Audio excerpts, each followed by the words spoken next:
Selamat datang kembali para novelers di channel Bacain Novel. Kali ini Mimin akan lanjutin kembali bacain alur cerita novel, Fernando Menantu Kaya Raya, sambungan dari video sebelumnya. Tapi sebelum itu, jangan lupa bagi yang belum subscribe tolong di-subscribe, agar Mimin makin semangat upload alur cerita novelnya. Dan jangan lupa juga, aktifkan tombol loncengnya agar kalian tidak ketinggalan update terbaru dari channel ini. Selamat menikmati alur ceritanya. Bab 210. Apa? Aku juga harus berlutut dan meminta maaf. Komariah terbelalak dan berpikir bahwa dirinya salah mendengar. Mengapa dia harus meminta maaf kepada si payah ini? Fernando, dasar manusia tidak berguna, mimpi saja kamu. Aku tidak akan meminta maaf dan berlutut. Komariah berkata dingin, tatapan matanya dipenuhi penghinaan. Kamu tidak sadar kamu itu siapa? Hanya seorang pengantar take away. Atas dasar apa aku harus berlutut dan minta maaf? Selain itu, aku ini masih sahabat Sarah, kamu menyuruhku berlutut untuk meminta maaf. Kalau sampai Sarah tahu, lihat saja bagaimana dia akan menghabisimu. Oh, maksudmu, kamu tidak mau berlutut. Fernando mengerutkan kening dan matanya tampak dingin. Dia berjalan menuju Komariah. Kamu, mau apa kamu? Ekspresi Komariah sedikit berubah, terdapat jejak ketakutan di matanya, wanita itu pun menatap Hamdin. Pada saat ini, Hamdin telah dipukul sampai bengkak tidak keruan, dia bahkan sudah tidak tampak sebagai manusia lagi. Kamu memukul Kak Hamdin, apakah kamu ingin memukulku juga? Komariah berteriak dingin sambil menggelengkan kepalanya. Tidak akan. Kamu adalah orang yang tidak berguna, atas dasar apa mau memukulku? Plak. Begitu Komariah selesai berbicara, terdengar bunyi tamparan yang sangat keras. Lagi-lagi, bekas telapak tangan merah muncul di wajah Komariah, rasanya sakit dan panas, tiba-tiba ada darah merembes keluar dari gusinya. Buka mulut maupun tutup mulut, kamu tetaplah sampah, mengapa aku tidak bisa memukulmu? Fernando mengangkat tangannya dan tamparan lain mendarat. Plak, kamu benar-benar menganggapku lemah sehingga kamu bisa memperlakukanku seenaknya, bukan? Plak, kamu tidak melihat dirimu sendiri. Setiap hari berlagak bagai dewi, juga omong kosong bahwa kamu lajang, mandiri dan tidak menikah. Haha, pada dasarnya, kamu tidak lebih dari seorang wanita mata duitan. Sekalinya kamu melihat orang kaya, kamu langsung berlagak baik dan menjilatnya. Setiap hari berfantasi menikah dengan lelaki kaya, apa kamu tidak berkaca? Kebajikan apa yang sudah kamu lakukan? Layakkah untuk menikah dengan lelaki dari keluarga kaya? Plak. Pertama Fahmi Latif, sekarang ganti menjadi Hamdin Wacidi. Cekak, kemampuanmu dalam menggoda lelaki kaya nan tampan benar-benar bagus. Plak. Hanya dengan beberapa kata, Fernando menamparkan Komariah 5 kali. Wajah Komariah juga membengkak parah. Fernando, kamu, dasar tidak berguna.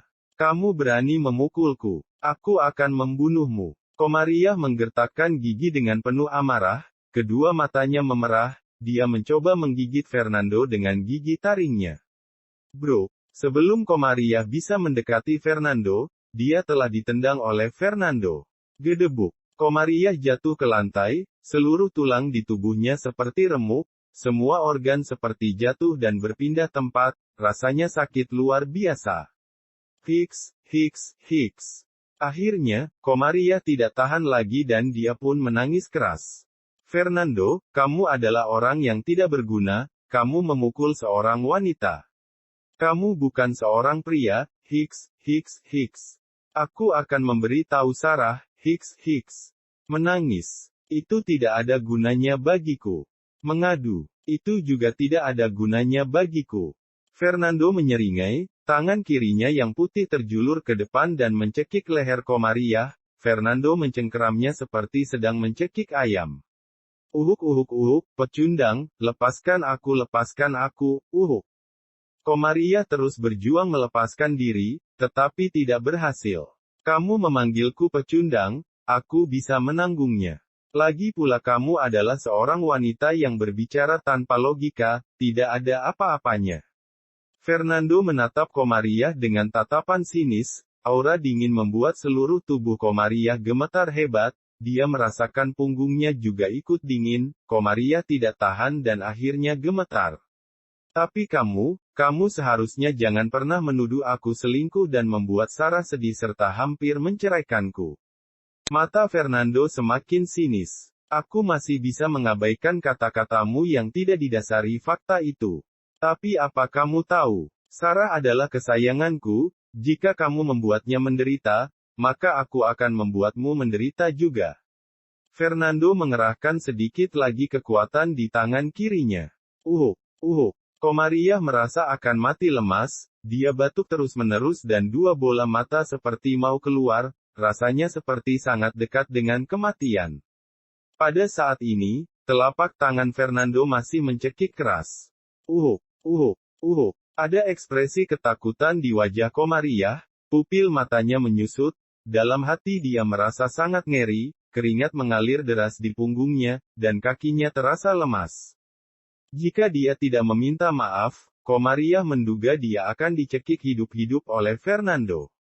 Aku minta maaf, aku akan berlutut. Suara Komariah bergetar dan dia mencoba sekuat tenaga mengucapkan kata-kata ini. Tangan Fernando melonggar. Bro, Komariah jatuh ke lantai. Komariah menutupi dadanya, dia segera menghirup udara sebanyak-banyaknya. Udara dingin masuk ke tenggorokannya, hampir saja dia mati lemas secara perlahan. Berlututlah. Fernando menaruh tangannya di belakang punggung dan melirik Komariah. Ekspresi Komariah terlihat rumit, dia harus meminta maaf kepada Fernando si payah, sudah begitu dia masih harus berlutut, sebenarnya Komariah sama sekali tidak rela. Tapi, jantungnya berdebar ketakutan ketika memikirkan bahwa dia akan sekarat dan mati lemas. Akhirnya, Komariah menggertakkan giginya, berlutut di depan Fernando, menundukkan kepalanya dan berkata dengan suara gemetar. Fernando, aku minta maaf kepadamu, maaf aku telah berbicara sembarangan padamu. Semoga apa yang aku katakan tidak kamu masukkan ke dalam hati. Mengenai aku yang menuduh kamu berselingkuh, aku minta maaf. Aku minta maaf, tolong maafkan aku. Ekspresi Fernando tampak tidak berubah, dan dia pun menatap Hamdin. Ulasan bagus dan bintang 5-nya sudah diberikan. Hamdin terkejut, dia buru-buru berkata. Sudah. Ulasan baik dan bintang 5. Aku juga sudah mengambil gambar pesanannya lalu memberi bintang 5 dan ulasan baik. Pada saat ini, bagi Hamdin, Fernando adalah nasib sial, dia berharap Fernando cepat pergi dari sini. Bagus kalau sudah. Fernando menaruh tangannya di belakang punggung dan berjalan keluar ruangan. 2 menit setelah kepergian Fernando. Hamdin dan Komariah bernapas dengan lega secara bersamaan. Akhirnya, Fernando pergi. Ketakutan masih menggelayuti pikiran mereka ketika memikirkan aura dingin yang terpancar dari tubuh Fernando barusan. Sial. Hamdin mengangkat tangannya dan melemparkan ponsel Apple X ke dinding. Peristiwa hari ini pasti akan aku ingat. Seorang pengantar takeaway, berani-beraninya menyuruhku untuk berlutut. Aku akan membuatnya menyesalinya. Raut muka Komariah juga tidak enak dipandang. Kak Hamdin, jangan marah. Fernando itu hanya bisa melakukan kekerasan saja. Pada dasarnya, dia adalah si payah yang tidak punya uang, itu sebabnya dia bekerja sebagai pengantar takeaway. Dia hanya bisa menggunakan kekerasan untuk membuat orang lain menyerah. Dia berani menyuruhku berlutut, aku tidak akan membiarkan dia menjalani hidup dengan baik. Wajah Komariah dipenuhi kemarahan, dia mengeluarkan ponselnya dan berniat mengadu kepada Sarah. Tetapi Komariah tiba-tiba berpikir masalah Fernando menyuruhnya berlutut, kalau sampai diberitahukan kepada Sarah, tentu akan menjadi hal yang sangat memalukan. Singkatnya, Komariah mengarahkan telepon ke mulut dan mengirim pesan suara. Sarah, aku tidak menyangka suamimu ternyata adalah seorang pengantar takeaway.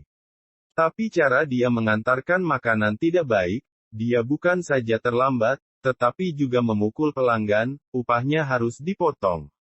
Dia bisa jadi dikirim ke kantor polisi karena memukuli orang. Kamu harus mengurusnya. Klik. Pesan suara ini telah dikirim. Keluar dari Hotel Broto, Fernando kembali ke restoran BBQ Impian Nando. Bab 211. Terima kasih, teman. Melihat Fernando, pengantar takeaway tadi segera muncul dengan raut wajah penuh rasa syukur. Tidak hanya tepat waktu, pelanggan juga memberikan ulasan baik dan bintang 5. Terima kasih banyak. Jika pesanan ini mendapat ulasan buruk, maka bonus pengantar takeaway bulan ini akan hilang. Jumlahnya bisa mencapai jutaan dan itu bukan jumlah yang kecil. Jadi, pengantar takeaway ini sangat berterima kasih kepada Fernando. Tidak apa-apa, hanya membantu sedikit. Fernando tersenyum. Oh, iya, apakah ban sudah diperbaiki? Fernando bertanya lagi. Sudah diperbaiki. Pengantar takeaway itu tersenyum dan berkata, teman, kamu banyak membantuku, bagaimana kalau aku mentraktirmu makan? Kebetulan, silakan kamu makan barbeku. Lagi pula, ketika kamu mengemudi bola-balik, kamu pasti mengeluarkan banyak uang untuk bensin. Baiklah. Fernando tidak menolak, dan kebetulan dia belum makan malam, jika dia menolak, akan terlihat tidak baik dan munafik. Baiklah. Teman, makan apapun yang ingin kamu makan, pesan apapun yang kamu inginkan, kata pengantar take away. Fernando juga tidak sungkan, dia memesan 2 tiram, 1 terong panggang, 20 sate kambing, 20 sate sapi, dan sebotol bir. Setelah memesan, pengantar takeaway memindai barcode untuk membayar. Teman, kamu makan di sini dulu, aku harus mengirim pesanan takeaway, aku tidak bisa menemanimu, pengantar takeaway segera mengendarai sepeda listrik. Baiklah, hati-hati di jalan, Fernando mengangguk. Tidak lama kemudian, Rosita memanggang barbeku dan meletakkannya di atas meja Fernando. Tuan Fernando, cicipilah hasil karya saya. Fernando mengambil sate kambing dan memasukkannya ke dalam mulut, rasanya pedas dan lezat, terdapat pula aroma kambing yang samar-samar. Ya, lumayan enak. Fernando menyesap bir sambil memuji. Ayah saya dulu juga membuat barbeku, ketika membantu beliau bekerja, saya belajar banyak. Rosita berkata sambil tersenyum. Fernando mengangguk, setelah selesai menyantap barbeku, dia lanjut membantu. Sekitar pukul 10, Fernando melihat waktunya sudah malam, dia berpamitan dengan Rosita lalu pulang ke rumah. Pada malam hari, bulan bersinar terang dan angin malam berembus. Suhunya terasa sempurna, tidak terlalu panas atau dingin, di halaman villa terdengar suara serangga berbunyi. Fernando nyetir sampai ke pintu villa dan mendapati seseorang sedang berbaring di kursi halaman. Sudah pulang, terdengar suara rendah. Fernando menoleh dan melihat seorang pria paruh baya berbaring di kursi itu. Pria tua itu adalah Tazudin. Tapi saat ini, dia mengenakan jaket tebal, wajahnya sedikit pucat, napasnya lemah, pria itu seperti semakin bertambah tua dalam sekejap. Iya, sudah pulang. Fernando berkata ringan, masuk ke halaman dan melihat Tazudin sekilas. Sudah keluar dari rumah. Sakit. Iya, aku pasti mengecewakanmu, aku belum mati. Tazudin tersenyum. Dokter berkata, setelah 1 bulan, aku bisa sembuh dan bahkan bisa hidup. Selama beberapa dekade. Kamu tenang saja, selama sisa hidupku, aku tidak akan kembali ke rumah tua, aku akan tinggal di villa Gunung Idaman Awan. Aku memang akan sangat kecewa kalau begitu. Fernando berkata dengan jujur. Kamu. Ekspresi Tazudin berubah dan terlihat kemarahan dalam tatapannya. Fernando, apa maksudmu? Jadi kamu berharap aku mati? Iya, aku menantikan kematianmu.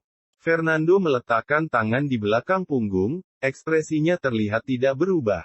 Kamu. Tazudin gemetar karena marah, tangannya menunjuk Fernando, dia sangat marah hingga kepalanya terasa mau meledak. Bagaimana aku bisa memiliki menantu yang tidak berbakti seperti kamu? Lupakan saja tentang kamu yang tidak memanggilkan ambulans untukku waktu itu, sekarang kamu bahkan berharap aku mati. Itu adalah akibat dari apa yang kamu lakukan sendiri, jangan melemparkan kesalahan padaku." Fernando memutar matanya. "Kamu, Tazudin ingin mengatakan sesuatu, tetapi dia sangat marah sampai tiba-tiba jantungnya terasa sakit sekali. Dari dahinya tiba-tiba ada keringat dingin muncul. Ini menyakitkan sekali, Tazudin sangat marah sampai dia menutupi dadanya dan terbatuk, wajahnya memerah, batuknya sangat hebat sampai-sampai sepertinya dia bisa mengeluarkan semua organ dari tubuhnya. Tazudin baru saja menjalani operasi bypass jantung, dia tidak boleh terlalu marah, perubahan suasana hati yang drastis akan memengaruhi kondisi tubuhnya. Santai saja, jangan baru keluar dari rumah sakit, kemudian langsung marah-marah padaku di rumah. Fernando tersenyum. "Ayah, kenapa?" Begitu Sarah mendengar suara ribut-ribut, dia langsung keluar dari rumah, dia langsung bertanya dengan nada khawatir. "Tidak apa-apa." Tazudin melambaikan tangannya sambil terengah-engah. Sarah juga melihat Fernando telah kembali, terlihat jelas bahwa Fernando dan Tazudin baru saja bertengkar, sehingga Tazudin tiba-tiba batuk. "Sayang." Sarah menggigit bibir tipisnya, dia ragu-ragu sesaat sebelum berkata, "Sayang, ayahku baru saja keluar dari rumah sakit, kamu jangan membuatnya marah, aku tidak ingin sesuatu terjadi pada ayahku." "Iya." Fernando mengangguk dan menyeringai. "Sayang, selama itu adalah permintaanmu, aku akan setuju. Yakinlah bahwa aku pasti tidak akan membuatnya marah lagi." "Iya, terima kasih, sayang." Mendengar ini, Sarah merasa lega, kedua orang itu adalah orang terdekat dan terkasih. Sarah, jika tidak mengalah dan terjepit di tengah, itu bukan sesuatu yang baik. "Oh, iya, sayang, Komariah mengirimiku pesan, dia bilang kamu sekarang mengantar take away, benarkah?" Sarah tiba-tiba berkata, Anggap saja itu benar." Fernando berkata, "Dia hanya membantu pengantar takeaway untuk mengirim takeaway, itu juga bisa disebut sebagai mengirim takeaway, bukan mengirim takeaway." Tazudin sedang melihat keluar rumah, di mana sebuah mobil putih diparkir. "Cekak, sulit untuk percaya, kamu benar-benar menjadi pengantar takeaway." Tazudin mencibir sambil menatap Fernando. "Fernando, aku tidak menyangka bahwa orang tidak berguna seperti kamu bisa memotivasi diri sendiri dan mencari pekerjaan. Meskipun hanya mengantar takeaway, tapi itu adalah pekerjaan yang sulit dan melelahkan. Kalau terdengar ke telinga kerabat pasti akan merendahkan pekerjaanmu yang keras dan melelahkan. Tapi bagaimanapun, aku senang kamu membuat pilihan itu." Fernando memutar matanya dan terlalu malas untuk menanggapi Tazudin. Tazudin hanya mempedulikan dirinya sendiri dan melanjutkan. "Upah pengantar takeaway zaman sekarang kelihatannya tidak begitu rendah. Aku membaca di internet, dikatakan bahwa jika kamu melakukan pekerjaan dengan baik, sebulan mungkin menghasilkan puluhan juta. Tapi Fernando, kamu masih muda, kamu tidak memikirkan suatu hal dari berbagai sisi. Aku tidak menyangka kamu membeli mobil van untuk mengantar takeaway." Pandangan Tazudin jatuh lagi ke mobil Fernando. "Van ini seharga 100 juta rupiah, kan? Menurutmu, jika hanya untuk mengirim takeaway, apakah perlu sampai membeli van?" Tazudin berkata sambil mengerutkan kening. "Orang lain mengantarkan pesanan takeaway dengan mengendarai sepeda listrik, tapi kamu. Uang bensin untuk mengantarkan pesanan, sama dengan uang 1 kali pesanan, masih baik jika bulan depan kamu tidak kekurangan uang. Jangan khawatir, bahkan jika aku kehilangan uang, ini bukan uangmu dan tidak ada hubungannya denganmu," kata Fernando dengan ringan. Tazudin bertanya-tanya dalam hatinya, dia tidak menyangka Fernando akan mengatakan ini. Mengendarai van untuk mengirim takeaway membutuhkan bensin, pasti akan rugi. Meskipun Fernando adalah orang tidak berguna, tapi dia tidak memiliki cacat otak atau idiot, mana mungkin pengeluaran yang seperti itu tidak dihitung. Kemudian, Tazudin melirik dan memberikan reaksi. Van ini pasti tidak memakai bahan bakar minyak, melainkan bahan bakar gas alam. Hahaha, aku tidak menyangka, Fernando, ternyata kamu masih memakai otakmu sedikit. Tazudin memandang Fernando dengan terkejut. Jika vanmu ini memakai bahan bakar gas alami, 1 kilometer diperkirakan menghabiskan Rp400. Jadi dalam 1 kali pengiriman, kamu dapat menghemat banyak uang.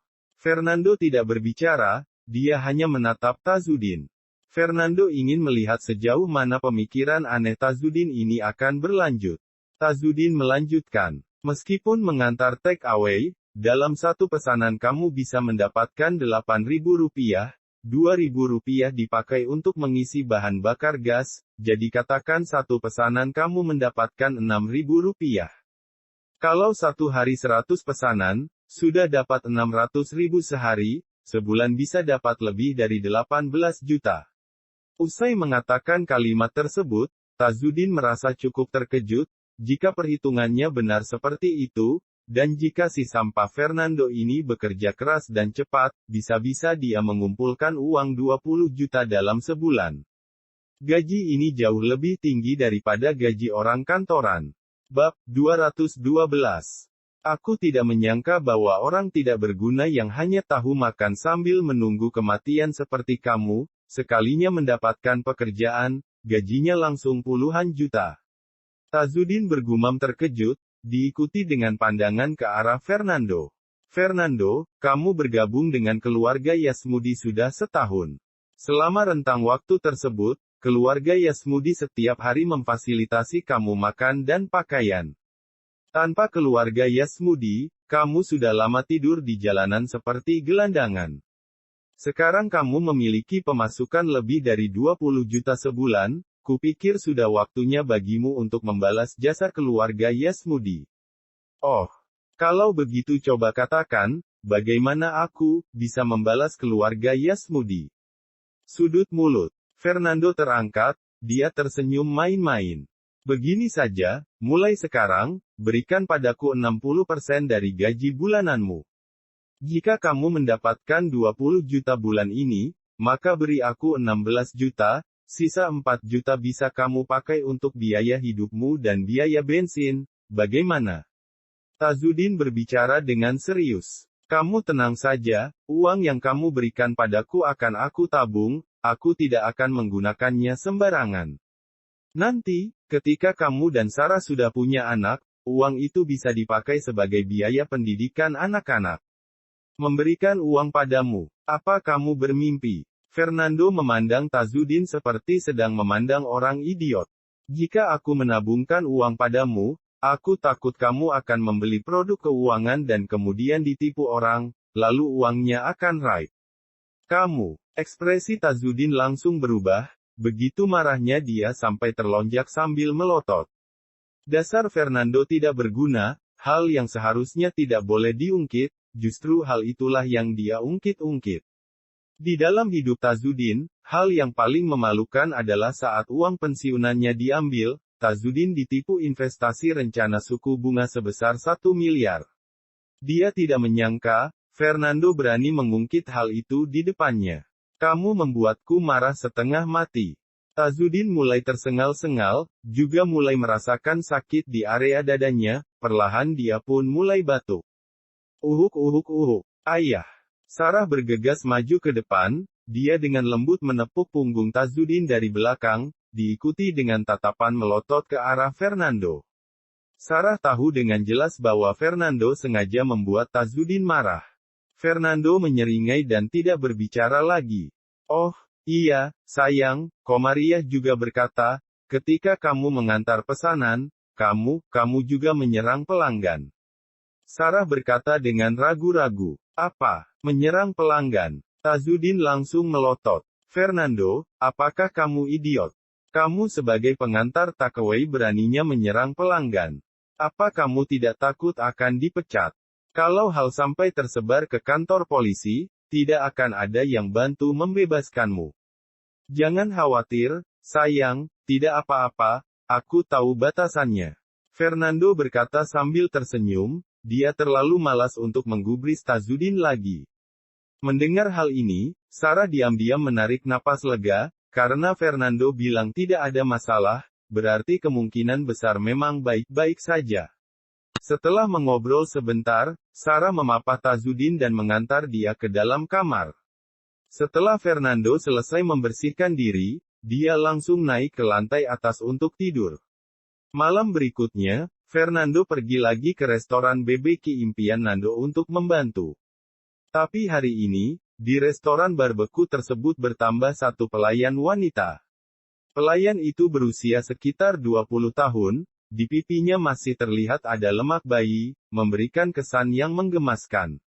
Tuan Fernando, biar saya perkenalkan, ini Wenda Asmana.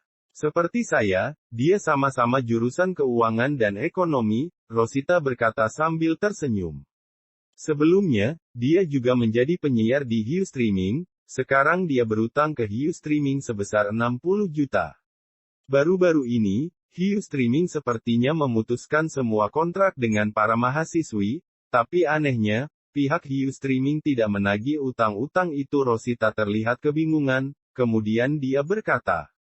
Sejak Wenda keluar dari Hiu Streaming, saya menyuruh dia datang untuk bekerja bersama membuat barbeku sebagai rekan kemitraan, nanti pada akhir tahun, baru akan ada pembagian dividen.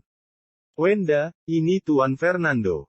Tuan Fernando. Wenda berjalan mendekat, dia memandang Fernando dengan tersipu-sipu. Wenda berbicara dengan suara lemah lembut, kelihatan sekali dia malu. Rosita sudah pernah memberi tahu identitas Fernando kepada Wenda sebelumnya. Fernando adalah seorang dewa kemakmuran yang memberi tips sebesar 2 miliar di platform Hiu Streaming, dia orang yang benar-benar sangat kaya. Fernando mengangguk dan tersenyum. Kalian berdua bisa menjalankan restoran barbeku ini sebagai mitra kerja, itu artinya kalian berdua sudah menjadi bos, yang satu bos besar, satunya lagi bos kecil. Dibandingkan dengan Tuan Fernando, bagaimana bisa kami disebut bos? Wenda menggeleng-gelengkan kepalanya, di dalam hatinya, dia sekarang menjadi jauh lebih santai. Tuan Fernando cukup mudah untuk didekati. Setelah mengobrol beberapa saat, Fernando segera membantu mereka. Sekitar jam 9 malam, drap, drap, drap. Tiba-tiba, terdengar suara langkah kaki datang. Ada selusin orang bertubuh kekar dan besar datang ke sini. Orang-orang ini masing-masing memiliki tubuh yang tinggi dan kekar, mereka mengenakan baju tidak berlengan dan tato terlihat di tubuh mereka, semuanya nampak sangat garang dan ganas. Pemimpinnya adalah seseorang berkepala botak, di dadanya terlihat tato harimau biru. Melihat orang-orang besar ini, mata para pelanggan yang sedang makan barbeku berkilat karena ketakutan. Siapa bos di sini? Pria botak itu berjalan ke depan tempat panggangan, dia berbicara dengan muka tanpa ekspresi. Kakak-kakak semua, aku bosnya, ada apa? Rosita buru-buru meletakkan daging panggang yang sedang dia pegang, dia kemudian menyekat tangannya dan berjalan ke arah mereka sambil tertawa. Kakak-kakak semuanya, apa yang ingin kalian makan? Kami di sini bukan datang untuk makan, kami ke sini untuk mengumpulkan biaya perlindungan, si pria botak itu berkata dengan suara dingin. Biaya perlindungan. Rosita tercengang, di tengah masyarakat sekarang ini, masih ada aturan untuk biaya perlindungan. Kakak-kakak semua, aku tidak tahu sama sekali bahwa aku harus membayar biaya perlindungan. Rosita berkata sambil tersenyum. Tidak tahu. Itu karena kamu baru di sini, pemilik restoran sebelumnya setiap bulan pasti akan menyerahkan biaya perlindungan kepada Kak Lesmana, penguasa di jalan masa depan ini, kata si pria botak itu dengan nada dingin. Kak Lesmana. Ekspresi para tamu yang sedang makan barbeku langsung berubah begitu mendengar nama itu. Kak Lesmana adalah preman terhebat di jalan masa depan. Tidak ada yang berani memprovokasi dia. Dengar-dengar bahwa seluruh toko di sepanjang ruas jalan ini, setiap bulan, harus membayar biaya perlindungan tepat waktu, jika tidak, bisnis mereka tidak akan berjalan dengan lancar.